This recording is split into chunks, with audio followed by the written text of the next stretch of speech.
त्याच्यात आपल्या बॉडीमध्ये जर केमिकल गेलं, आता हे बिटाडीन आहे, जखम साफ करतो डॉक्टर पण आणि प्रयोगशाळेत पण आपण काम करतो. तर हे बिटाडीन आपण एक केमिकलचं काम करतात, बरोबर आहे.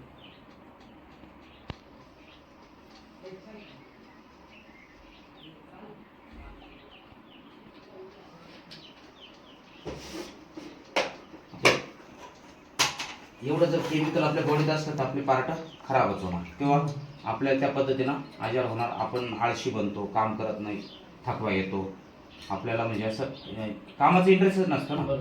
आणि शेतात भरपूर काम करायचं असतं शेतकऱ्याला, बरोबर आहे.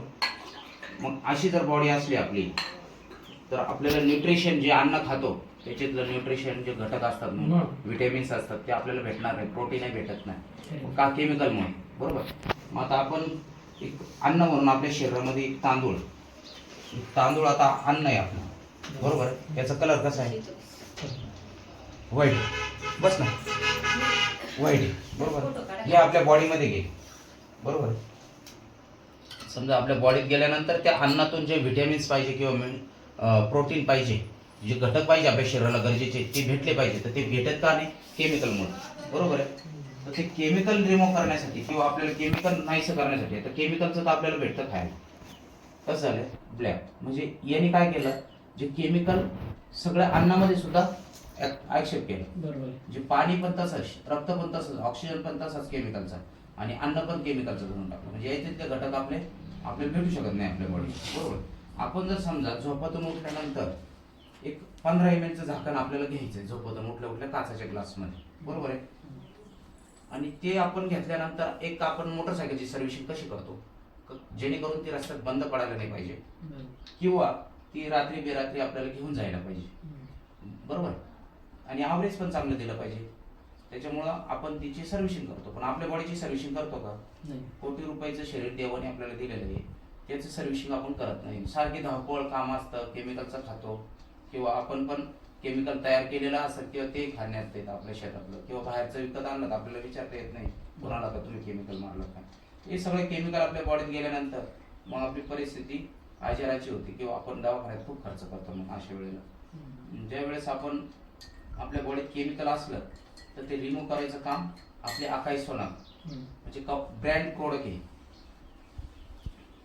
अशा पद्धतीनं आपलं केमिकल झालं रिमूव्ह, बरोबर.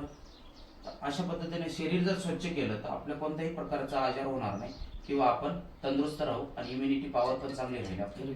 आणि आपल्या शरीरात ना आपण केमिकल घेतलं पण तरी रिमूव्ह होईल, कारण आपण डेली आकाई सोना घेतो, बरोबर. कसं आहे, म्हणजे जसे आपले होते तसं झालं. म्हणजे जेवढं केमिकल होतं तेवढं रिमूव्ह केलं, बरोबर. बघितलं ताई तुम्ही, बरोबर. आता याच्यात आपण 15 ml चं आकाई सोना घेतली, बरोबर, आणि याच्यात केमिकल. आता आपल्याला जर अशी बॉडी असली तर आपण कंटिन्यू काम करू शकतो, तंदुरुस्त राहू शकतो, हॉस्पिटलला जाण्याची गरज नाही, आपला खर्चही होणार नाही हॉस्पिटलला, बरोबर. आणि अशी जर बॉडी असली तर आपण आपण काय म्हणतो, आपला भरोसा नाही केव्हा काही घडत, कारण आपली बॉडी आपल्याला लगेच इशारे देत असते, बरोबर आहे, आजारी होतो आपण. आता समजा ही पाणी, शुद्ध पाणी, आणि याच्यात आपण औषध टाकलेले आपल्या बॉडीसाठी, पण आपण याचंच पाणी जर याच्यात जर टाकलं, हे पण काय झालं सगळं. म्हणजे त्या पाण्यात सुद्धा 15 ml च्या औषधात इतकी पॉवर आहे की पूर्ण शरीर स्वच्छ करून सुद्धा जर अजून काही केमिकल आपल्या बॉडीत आलं तर त्याला सुद्धा रिमूव्ह करू शकतो. दुसरा पण ग्लास रिमूव्ह केला त्यांनी. म्हणजे अशा पद्धतीने आपल्या बॉडीवर काम करते. आणि अशाच पद्धतीने सगळे प्रोडक्ट बनवलेले, त्याच्यात कॅन्सरवर ही आकाई सोना प्लस